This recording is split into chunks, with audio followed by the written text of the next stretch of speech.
Bonjour la famille, c'est Ryan Light On et on se retrouve pour une nouvelle vidéo aujourd'hui. Alors la vidéo que je fais aujourd'hui elle est un peu spéciale, c'est un nouveau format que j'ai introduit dans la chaîne.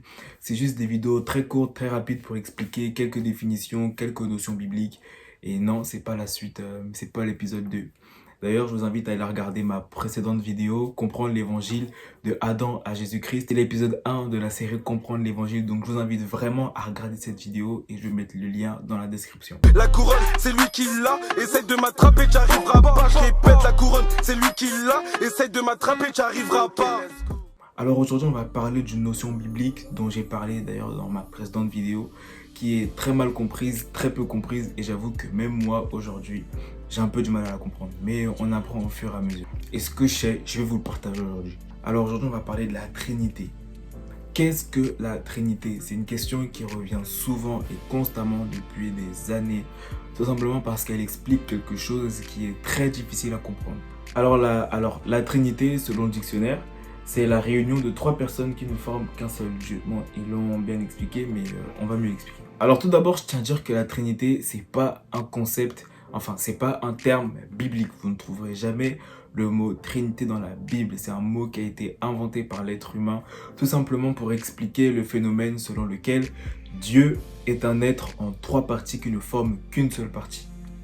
Ouais, c'est un peu bizarre. Alors, je tiens déjà à te dire à toi qui regarde cette vidéo maintenant, que si le concept de la Trinité n'est pas clair pour toi, eh ben c'est totalement normal. Tout simplement parce que Dieu, c'est un grand Dieu.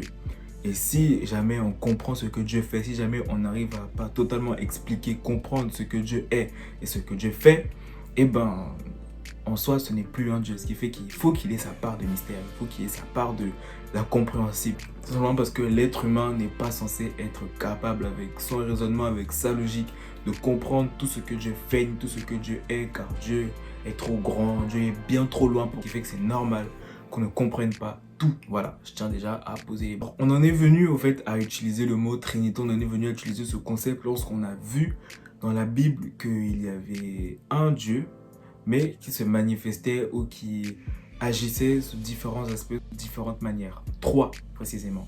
Alors déjà, une des choses qui nous montre que Dieu est... Non, mais en fait, il faut bien que je choisisse mes mots, parce que si je dis un mauvais mot ou si j'emploie mal mes mots, ça peut changer totalement la nature et le sens de ce que je vais dire, et ce sera un tout autre message que je vais balancer, et là, non.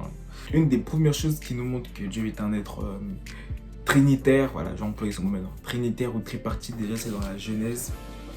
J'entends déjà les gens dire ah mais il aime beaucoup la Genèse lui.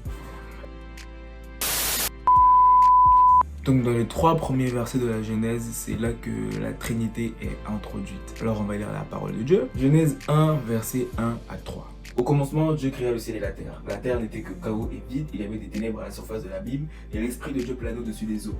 Dieu dit qu'il y ait de la lumière, et il y eut de la lumière. Amen. Lorsque le verset 1 dit Dieu créa le ciel et la terre, le mot qui est employé pour Dieu en hébreu, c'est le mot Elohim.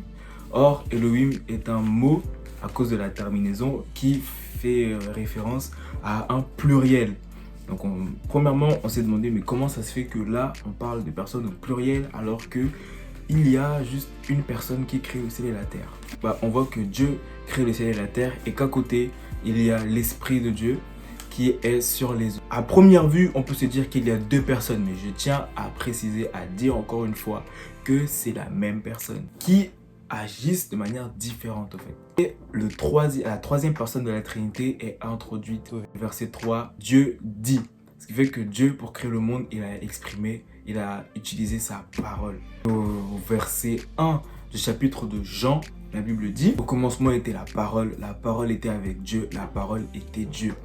Et lorsqu'on dit que la parole était avec Dieu dès le commencement, c'est que Dieu a utilisé sa parole pour créer le monde. C'est vrai que à la création, il y avait Dieu, le Père, comme on dit, le Saint-Esprit et la parole de Dieu. Ces trois-là, c'est ce qui constitue la Trinité. Et pourquoi maintenant, quand on parle de la Trinité, on dit Dieu, le Père, Dieu le Fils et le Saint-Esprit? Tout simplement parce que la Bible nous révèle au verset 14 de Jean 1 que la parole de Dieu a été faite chair en la personne de Jésus-Christ. Ce qui fait que la parole est juste venue sur terre en tant qu'humain en tant que Jésus-Christ au fait, le Fils de Dieu. Le Fils de Dieu, c'est pour ça qu'on dit le Père, le Fils et le Saint-Esprit. Ces trois-là, c'est la même personne. Il y a un seul Dieu, il n'y a pas trois dieux. Et un exemple qui m'aide vraiment à mieux comprendre ce concept-là, c'est par exemple un bâtiment. Lorsqu'on voit un bâtiment, il y a ce qu'on voit devant, il y a la façade extérieure, il y a le côté par exemple, en oubliant l'autre côté, et il y a le derrière, ce qu'on voit pas, ce qui est derrière le bâtiment. Et ces trois faces-là, elles sont différentes, sauf que ça n'empêche pas qu'il y a un seul bâtiment au final. C'est juste que la manière dont on va les percevoir si on se trouve derrière, du côté ou devant, on va les percevoir différemment. Et pour moi, c'est la même chose avec la Trinité. C'est le même Dieu, c'est la même personne, mais en fonction des choses à faire ou en fonction de comment on perçoit, et ben c'est là où maintenant on divise entre guillemets le Saint-Esprit, le Père et le Fils Jésus-Christ.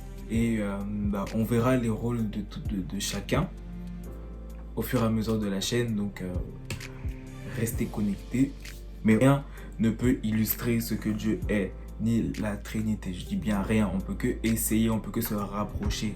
Donc voilà, c'est la fin de la vidéo et comme j'ai dit, elle est très courte. J'espère que vous apprendra quelque chose et qu'elle vous permettra d'en savoir plus sur la Trinité et de connaître plus Dieu et sa parole. Donc on se retrouve très bientôt pour une nouvelle vidéo pour l'épisode 2 de comprendre l'évangile. Donc ratez pas, restez connectés, partagez autour de vous, abonnez-vous et n'hésitez pas à commenter, à poser des questions sur la chaîne. Je suis ouvert à toutes questions, etc. Donc à la prochaine la famille, God bless you.